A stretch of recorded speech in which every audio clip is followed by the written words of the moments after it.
All right, so let's say you've got $1,000. You want to make it work for you. But is that even enough to like really make a difference? You'd be surprised. It's a great place to start. Wipe out some debt, create a safety net, even start investing for the future. So first, got to talk about that high interest debt. Credit cards, right. Brutal interest rates. It's like you run on a treadmill, but it's going uphill. Putting in all that effort, but you're not really getting anywhere. Got to tackle it head on. And a balanced transfer card could be your secret weapon here.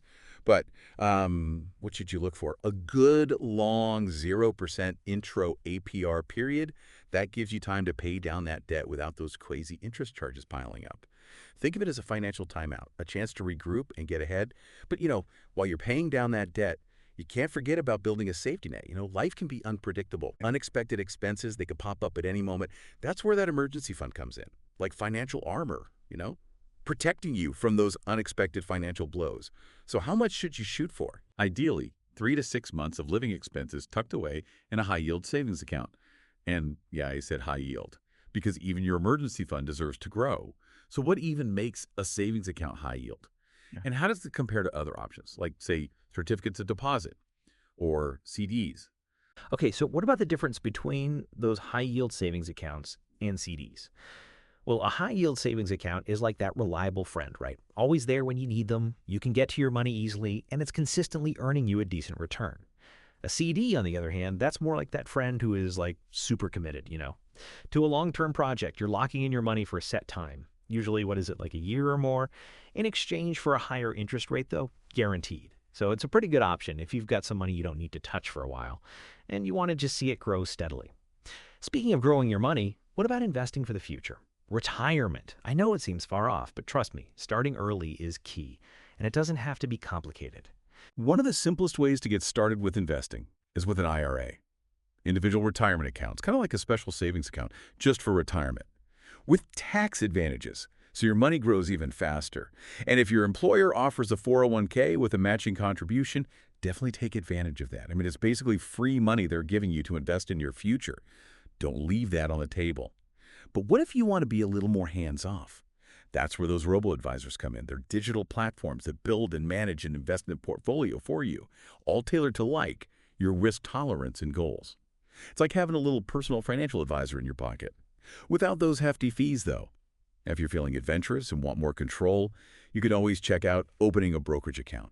They give you access to all sorts of investments, individual stocks, bonds, ETFs.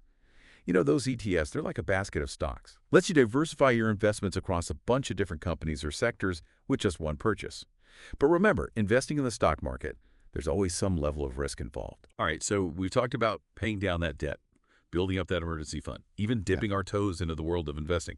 But here's the thought. What if you wanted to take that $1,000 and try to, I don't know, turn it into $10,000? Think that's possible. Let's explore that. So turning that $1,000 into, say, $10,000. Is that even possible? Yeah, absolutely. But let's be real. It's not going to happen overnight. The stock market, historically it's averaged returns of around 10% a year. So at that rate, it'd take what, like 24 years for your $1,000 to grow to $10,000? But hey, who says we have to wait that long? Right. There are definitely ways to speed up that process. It's kind of like if you planted a seed and just waited for it to grow, it'd take time, right? But if you like watered it, nurtured it, it'd grow faster. Same with your investments. Regularly adding to an initial investment, even if it's just small amounts, can make a big difference over time.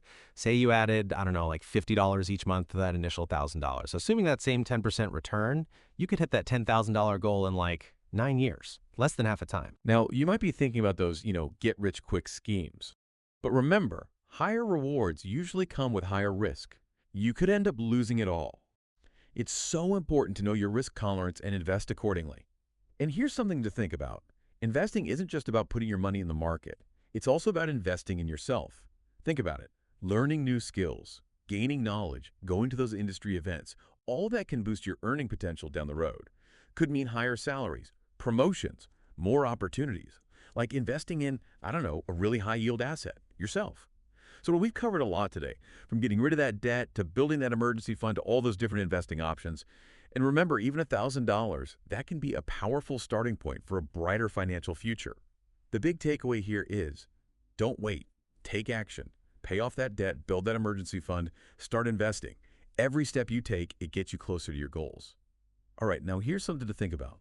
What if you had an extra $100 every month? Where would you put it to really maximize that financial growth.